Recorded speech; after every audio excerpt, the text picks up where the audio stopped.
Gas का connection भी कितने हुआ माँ? गैस का कनेक्शन, गैस का सिलेंडर का कितना है? 1200 रुपए, 1200 ఉంది. రేపు కాంగ్రెస్ వస్తే కేవలం 500 गैस सिलेंडर.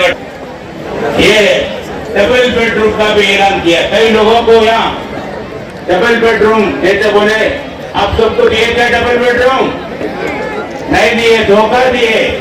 इसलिए ये धोखेबाज को अपन ईसाई हम सब है भाई भाई के नारे के लिए इस फिरके वाली जवाब मैं ज्यादा वक्त न लेते हुए आपसे विदाई चाहता हूँ.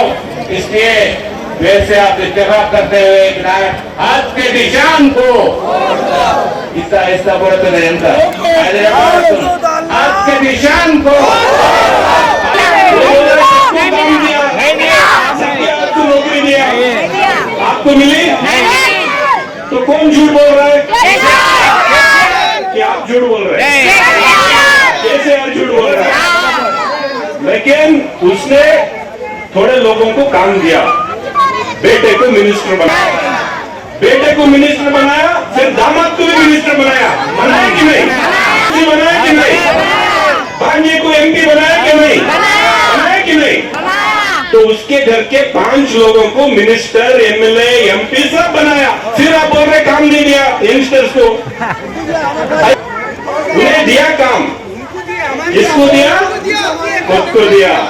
10 साल में मैं 20 साल से, पिछले 20 साल से रहा हूं. पिछले 10 साल से यहाँ के लोग गरीब से गरीब होते जा रहे हैं. लोग और गरीब हो रहे हैं. लेकिन केसीआर को जाके देखो, केसीआर उसके खानदान वाले अमीर से अमीर हो रहे, गरीब से गरीब हो रहे.